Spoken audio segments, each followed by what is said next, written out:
আপনি লক্ষ্য রাখুন, দেখেন আল্লাহ কিভাবে বলতে চাচ্ছেন, আফাহুকমাল জাহিলিয়াতি ইয়াবগুন, এই সমস্ত লোকেরা কি জাহেলি যুগের আদর্শের দিকে ফিরে যেতে চাচ্ছে? জাহেলি যুগে যে কর্মকাণ্ড চালু ছিল, যে আদর্শ চালু ছিল, তারা কি ওই আদর্শের দিকে ফিরে যেতে চাচ্ছে? ওমান আহসানু হুকমান লিকওমিন ইউকিনুন, যারা আল্লাহর প্রতি ঈমান এনেছে, যারা আল্লাহকে বিশ্বাস করেছে, তাদের কাছে আল্লাহর বিধানের চেয়ে উত্তম বিধান আর কি হতে পারে? জাহিলি আদর্শ কি? বাংলাদেশে প্রচলিত, সমাজে প্রচলিত একটি প্রথার নাম হলো সুদ প্রথা। এটা হলো জাহিলি প্রথা। একটা প্রথা নগ্নতা, বেহায়াপনা, উলঙ্গপনা, নারী পুরুষের অবাধ মিলামেশা। এই যে আজকে রাতটি হলো 31st নাইট, এটা নব্য জাহেলিয়াত একটা। এটা ইহুদি খ্রিস্টান সংস্কৃতি থেকে চালু হয়েছে, মুসলিমদের উপরে চেপে বসেছে। গান বাজনা জাহেলি প্রথা, ছবি মূর্তি পূজা করা জাহেলি প্রথা, জেনা ব্যভিচার জাহেলি প্রথা, যে কোনো মাদক দ্রব্য সেবন করা জাহেলি প্রথা। আল্লাহ রাব্বুল আলামিন মানুষকে লক্ষ্য করে বলছেন, আফাহুকমাল জাহিলিয়াতি ইয়াবগুন, এই লোকগুলো কি আবার জাহেলি যুগের আদর্শের দিকে ফিরে যেতে চাচ্ছে? এরা মুসলিম, এরা আল্লাহকে বিশ্বাস করে, এরা কি আবার জাহেলি যুগের দিকে ফিরে যেতে চাচ্ছে? ওমান আহসানু হুকমান লিকওমিন ইউকিনুন, যারা আল্লাহকে বিশ্বাস করে, পরকালকে বিশ্বাস করে, কিয়ামতকে যারা বিশ্বাস করে, তাদের কাছে আল্লাহর বিধানের চেয়ে উত্তম বিধান কি হতে পারে? আল্লাহ প্রশ্ন রাখছেন আপনাদের প্রতি, আপনারা নিজেরা চিন্তা করুন প্রশ্নের উত্তর কি হবে। আমি পরস্পর 3টি হাদিস অনুবাদ করব, আপনি আমার দিকে লক্ষ্য করুন। সহিহ বুখারীর 2য় খণ্ডের 1016 পৃষ্ঠা একটি হাদিস বর্ণিত হয়েছে। ইবনু আব্বাস রাদিয়াল্লাহু আনহু বলছেন, রাসূলুল্লাহ সাল্লাল্লাহু আলাইহি ওয়াসাল্লাম, রাসূল সাল্লাল্লাহু আলাইহি ওয়াসাল্লাম বলছেন, আবগাযুন নাসির আল্লাহকে সালাসা, 3 শ্রেণীর মানুষের উপরে আল্লাহর পক্ষ থেকে গজব বর্ষণ করা হয়। আল্লাহ রাসূল বলছেন 3 শ্রেণীর মানুষের উপরে আল্লাহর পক্ষ থেকে গজব বর্ষণ হয়, 24 ঘন্টা গজব বর্ষণ হয়।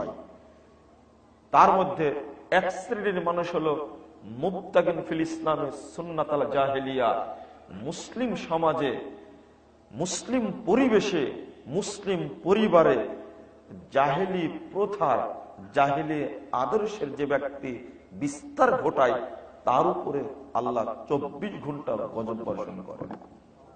আল্লাহ তার উপরে রাগান্বিত থাকেন। এই এলাকায় ভারতীয় নগ্ন চ্যানেলের ব্যবসা ছিল না। 1 শ্রেণীর মানুষ সমাজে যৌনতা ছড়ানোর জন্য এই চ্যানেলগুলো খুলে দিয়েছে, ডিশের ব্যবসার সাথে জড়িত ও মারদুদ, আল্লাহর পক্ষ থেকে ওর উপরে 24 ঘন্টা গজব বর্ষণ হয়। যে পরিবারে এই ডিশ, এই চ্যানেল চালু রয়েছে, এই পরিবারের উপরে যদি এই চ্যানেল 24 ঘন্টা দেখা হয়, নগ্নতার বিস্তার হয়, আল্লাহ রাসূল বলেছেন এর উপরে 24 ঘন্টা গজব নাজিল হয়। মুহাম্মদ সাল্লাল্লাহু আলাইহি ওয়াসাল্লাম বলেছেন, সহিহ বুখারী 1ম খণ্ডের 172 পৃষ্ঠা একটা হাদিস খুলুন। আল্লাহ নবী বলেছেন, মান দা বিদাওয়াল জাহিলিয়া ফালাইসা মিন্না, যে ব্যক্তি মানুষকে জাহেলি আদর্শের দিকে ডাকবে, সমাজে জাহেলি আদর্শের প্রচারণা চালু করবে, প্রসার ঘটাবে, ফালাইসা মিন্না, এই ব্যক্তি আমার উম্মত বলে দাবি করতে পারবে না, ও আমার উম্মত নয়। 3, মুহাম্মদ সাল্লাল্লাহু আলাইহি ওয়াসাল্লাম বলেছেন, তিরমিজি 2863 নম্বর হাদিস, মুহাম্মদ সাল্লাল্লাহু আলাইহি সাল্লাম বলছেন, মান দাআ বিদাওয়াল জাহেলিয়া, যে ব্যক্তি সমাজে জাহেলিয়াতের প্রচার ঘটায়, জাহেলি নোংরামি চালু করে, আল্লাহ রাসূল বলছেন, ফাহুয়া মিন জুসা জাহান্নাম, এই ব্যক্তি জাহান্নামের দলভুক্ত হবে, এই ব্যক্তি জাহান্নামের খড়ি হবে, এই ব্যক্তি জাহান্নামের লোকলি হবে। আল্লাহ রাসূল বলছেন, মান দাআ বিদাওয়াল জাহেলিয়া, যে ব্যক্তি সমাজে জাহেলিয়াতের বিস্তার ঘটায়, সমাজে নোংরামি ছড়ায়, নব্য জাহেলিয়াতকে ছড়িয়ে দেয়, ফাহুয়া মিন জুসা জাহান্নাম, এই ব্যক্তি জাহান্নামের খড়ি হবে, এই ব্যক্তি জাহান্নামের লোকটি হবে। ওয়াইন সামা, যদি ওই ব্যক্তি সিয়াম পালন করে, ওয়া সাল্লা, যদি ওই ব্যক্তি সালাত আদায় করে, ওয়া জামা আন্নাহু মুসলিম, যদিও নিজেকে পাক্কা মুসলিম মনে করে, তবুও জাহান্নামে যাবে। আল্লাহ রাসূল বলছেন, এই ভাষাটা তিনটি হাদিসের অত্যন্ত কড়া বক্তব্য হলো এই হাদিসের, মানে জাহেলিয়াতের সাথে জড়িত থাকলে ওই ব্যক্তির কোনো সালাত কবুল হয় না, ওই ব্যক্তির সিয়াম কবুল হয় না। অথচ সালাত এবং সিয়াম এতটাই গুরুত্বপূর্ণ একটা ইবাদত, এতটাই গুরুত্বপূর্ণ ইবাদত, আপনি কল্পনাও করতে পারবেন না। অথচ জাহেলিয়াতের সাথে জড়িত থাকলে এই সিয়াম, এই সালাত কিয়ামতের মাঠে তার কোনো উপকার করতে পারবে না। দলিল দেখবেন, রাসূল সাল্লাল্লাহু আলাইহি সাল্লাম বলেছেন, হাদিসটা খুলুন 45 নম্বর হাদিস, তিরমিজি। আকরাম সাবধান, বিদায় হজ্জের ভাষণে উটের উপরে দাঁড়িয়ে মুহাম্মদ সাল্লাল্লাহু আলাইহি সাল্লাম ভাষণ দিচ্ছেন।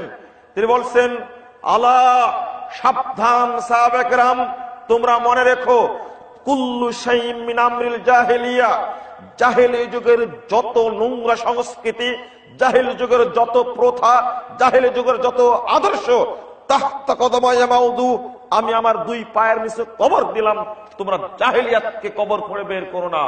আউয়াল মা দাউ রিবানা, রিবা আব্বাস ইবনে আব্দুল মুত্তালিব, সর্বপ্রথম যাকে কবর দিলাম, আমি সর্বপ্রথম যাকে পায়ের নিচে রেখে দিলাম, সেটা হলো আব্দুল মুত্তালিবের সুদকে তোমরা যেন সুদ কবর করে বের করো না।